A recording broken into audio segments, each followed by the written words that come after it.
Zenless Zone Zero is here, and my early impressions of the game are pretty positive, and in this video you're only going to see footage from Chapter 1. If you happen to enjoy developer MiHoYo's other outings such as Genshin or Honkai Star Rail, I think you'll enjoy this as well. If you are not a fan of gacha games, however, then Zenless Zone Zero is not going to change your mind about them. There are a ton of menus to navigate, and overall the different interfaces can be a chore to scroll through. The opening hours of the game are filled with tutorials, and while there's a lot of useful information for the player, it does take away from the core gameplay, which I found to be really strong. Combat in this game feels great. It is fast, frenetic, and very satisfying. Now, I have seen comparisons to Devil May Cry, which I totally understand because both games are very stylish, but I think that the combat found in Zenless is far simpler than DMC. Each agent in this game has their own attack, EX attack, and ultimate. EX attacks can add buffs to certain characters and can be really devastating if they are chained together while an enemy is in a dazed state. There is a nice flow to combat, and every agent I've unlocked so far has unique combos and are overall just fun to control. Like other MiHoYo games, there is an option to preview locked agents via combat trials. You are rewarded for these, but like all gacha games, this feels like one big tease because all draws are random. It is nice though to see these characters at the height of their strength and with their optimal squads, which allow the player to see why the assist mechanic should be utilized as often as possible. The perfect assist is easy to pull off. You just need to hit the switch button before an enemy attacks, and you'll know when to press it because you'll see a bright flash before the enemy strikes. Pressing the switch button at that time will swap in the next character, and they're going to perform a perfect parry and then a follow-up attack that will do high staggered damage. More than likely, this will lead to multiple follow-ups that will lead to knocking an enemy into a dazed state. And in that moment, it's free reign. You can just spam EX attacks for optimal damage, hit an ultimate if you have it available, because enemies are going to be stunned for a pretty lengthy period of time. I find it kind of weird that even when I was playing this on challenging mode, that I wasn't really threatened by any enemy. And I can probably think of one instance where I had to manually switch multiple times due to being at half health with certain characters. But as long as you don't get too greedy with attacks, most enemies can be taken down fairly quickly, and that includes bosses. I'm hoping that as I make my way through the story and the Hollow Zone, which is this game's version of a roguelike mode, that dungeons will be longer and that there'll be far more frequent combat encounters. The early dungeons in the opening hours are really short and are heavily guided, and this can feel really restrictive because you're moving around a certain track and you might solve a puzzle or two before you get to the next area, but that's about it. Now, exploration through dungeons is unique to me because it feels like an old school RPG in which you are very limited in terms of exploration. You're basically just moving from one node to the next before fighting enemies or acquiring loot. I can see this wearing out its welcome really quickly if this is not expanded upon, because early on it's just like one area, you drop down, you go to another area, and that's it, and you eventually reach the end. And I really thought that at some point we're going to get to these really expansive dungeons. They're going to have multiple nodes, all these different things happening, but that's not what has happened so far, and I'm going into chapter 2. I was honestly confused at first because I haven't seen a layout like this in a long time, and because you're so heavily guided in the opening hours, it can be pretty frustrating when you are constantly being told what to do when the objective is clear once you are allowed to move around. Like seriously, there's not a lot to think about here. You're pretty much going to know where to go because it is clearly identified in the game. I don't think this is bad personally, but I can see people getting frustrated because combat is this game's biggest draw, and even in combat, you are limited in terms of exploration. It's essentially moving from corridor to corridor until you get to the end. And that doesn't change even when you are in the Hollow Zone, but it's definitely less restrictive as there are consequences for exploring too much. You build up pressure pretty quickly, which can enhance your encounter rate and raise the possibility of you finding corruption on certain spaces. And these are pretty much negative effects you're going to find in the dungeon. But to counter this, you're constantly finding Resonium, which act as boons. And in turn, you are very capable when you're navigating these dungeons, so you're not really threatened. And while exploration is a bit more open here, it's still, once again, pretty restrictive and can be pretty jarring of a switch in comparison to what you saw in Honkai or Genshin. Also, before you even set foot in these areas, you are being prepped due to the amount of tutorials you're going to run into.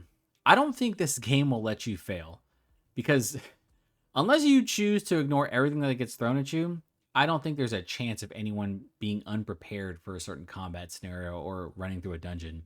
And I know that Genshin and Honkai had a lot of systems in place. I remember the opening hours of those games just kind of threw a lot of information at the player. But I feel like Zenless surpasses them with the amount of things they throw at you in the opening hours, because there's a lot. There are so many different menus I was navigating, getting confused about as to whether or not how this affects this, because there are multiple forms of currency. Because here's the thing, you're going to upgrade your characters, their individual kits, but you're also going to upgrade the bang boos, which are mechanical assistants that will help you do a variety of tasks for you in combat. And like the agents you can draw, you can also draw different bang boos, and each bring their own unique skill sets. One even drives heavy machinery, which I thought was pretty cool because it not only helps you build your combo meter, but they can do some pretty consistent damage as well. It's pretty cool. But the whole thing about this game is you're going to be overwhelmed by the different systems found here in Zenless, but you will be prepared for the different challenges, so I guess that's the bright side to it. Now, outside of combat, the game kind of has a slice of life feel. There are different shops to frequent. You can purchase coffee or ramen, which will help buff your squad during combat. You have a convenience store that will help you buy upgrades, a place to upgrade your bang boos, which, by the way, is that not a ridiculous name? Is it just me? I try not to laugh when I hear characters say bang boo in cutscenes. It just doesn't roll off the tongue, and for whatever reason, it just really feels out of place, but whatever. Basically, you have a small area to explore, but it does expand as you progress the story, and you can fast travel if you don't want to go roam around aimlessly. And speaking of the story, it's not bad. I think it's actually pretty cool that you get introduced to all these different characters. You have these different previews. I've seen it in other Gacha games. I understand that, but I think it's pretty interesting. But the thing is, when you get to around the middle of Chapter 1, you do have to reach a certain internat level. And ridiculous naming convention aside, that is your reputation in-game. It's not hard to level this up, by the way, but like other Gacha games, it can be tedious, especially if you haven't been doing any of the side content. So I need to make this clear. You have to do side content in this game to progress. There is a day and night schedule in Zenless, and you might miss out on these different side quests if you're not going out in town to talk to the various NPCs. NPCs that have blue stars over their heads are going to give you side quests, and these will force you to go into dungeons to complete them. They generally always end up being combat excursions in the end, but because combat is the best part of the game, I have no complaints. Once you complete these quests, you are rewarded with various resources and upgrade materials found in the game, and you also level up your internat level. So it's not overly complex, but it is kind of weird to see that as you're going through the game, that even when you get out into the world, that there are different systems in place, but they're all there to help you not only raise your internat level, but also get resources, which, so, it's weird, but there are benefits to that. Now, for myself, and I'm pretty sure for a lot of other gamers, it is kind of where these types of games just outright prevent you from enjoying the narrative. But I understand because it is free to play, and there are a number of things to do outside of running through dungeons and fighting enemies. There are arcade games to experience, combat trials to help promote your character or upgrade their individual kits. You can take pictures, complete certain errands, and every so often, run the video shop, which, by the way, that's kind of weird that in this world of advanced technology, people are still renting movies. I think they're VHS tapes, which I can definitely appreciate, but it is super weird to see that because you have all these different VR devices and somehow you link up to this one certain world when you're exploring dungeons, and it's kind of strange, but I'm like, we run a video store. How is that profitable? But somehow it is, and yes, you can run the video store. You're constantly setting up these different movies for people to watch, and then on top of that, you're giving suggestions as well, which I thought was pretty fun. So as I was progressing through Zenless, it became evident pretty quickly that this is the type of game that is not going to convince those that do not like gacha games to come over and try them. I love the combat. I think dungeon exploration is unique. I like the visuals, but the sheer amount of systems found here is pretty insane. There is a lot to remember when you log in, and as you are progressing through the game, it always feels like you have to stop and see what you've unlocked, see what resources you've got, see if you can actually do some draws. It's just one of those things you always have to constantly remember. The Hollow Zone, to me, is a lot of fun. It's replayable because you can experiment with different squads, but you need to progress through the game to unlock new sections. And this can be somewhat disappointing because it feels like a whole bunch of content is locked behind the narrative, which just so happens to be locked behind other systems. And to me, that can be a bit much. On the bright side, though, I have not spent any money. In fact, all of the different systems found here in Zenless have actually helped me in regard to my draws. But don't get it twisted, like miHoYo's other games, you will see a number of menus that will tempt you into buying resources, but you really don't have to as long as you are willing to brave the different menus. Like I said, if you're not a fan of gachas and their relentless pursuit of monetization, you will not be into this game. But for what it's worth, there's a lot to do here, even if it may take some time for you to get to it. So before we end the video, I do want to give special mention to the visuals here. Not only are they great in combat, but the animations found in some of the cutscenes can be jaw-dropping. It's not all animated though.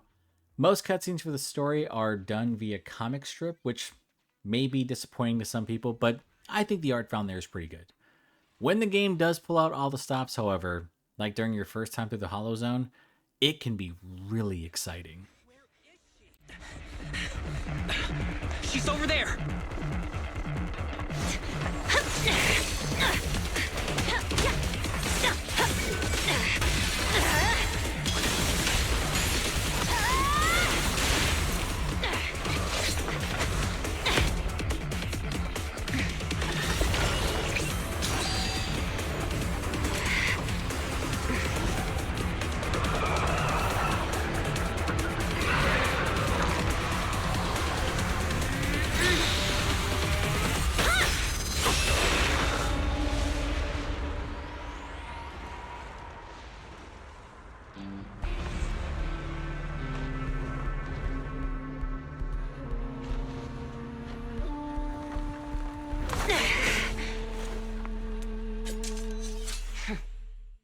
Two things immediately jumped through my mind when I saw this. One, when can I unlock these characters? They are incredibly badass. And two, are we going to get epic boss fights that are going to be cinematic in scale? Because that would be amazing. And I think that's something that I'm going to be looking forward to as I play through this game. Here's the thing. I'm not going to spend any money on this game. I think I'm going to treat it the way I treated Genshin, which is I'll return to it every so often because it is free to play. And I really enjoyed the combat. Which, by the way, if miHoYo had ever made a non-free-to-play game, non-gacha game, and they had just kind of thrown out the combat that they have here, that's something I would have paid for. Zenless Zone Zero is out right now, and overall I think it's pretty fun, even if the number of systems in place can be a chore to navigate, and that's really going to depend on the person. Some people are going to play this game and probably really love it, and some people are going to probably play this game and get really frustrated with it because it is far more restrictive than Honkai and Genshin, which can be disappointing, but I do think that the combat here can really make up for a lot of things. I'm hoping that it opens up more as the game goes along, and I'm hoping that I have better luck in my draws because there are a few characters I want to unlock and play as. Mostly Ben. He is a bear, and he looks amazing.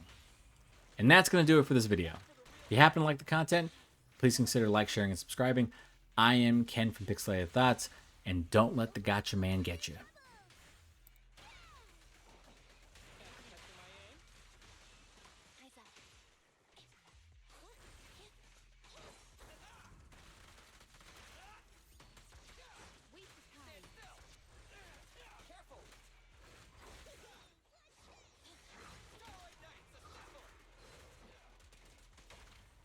At your command.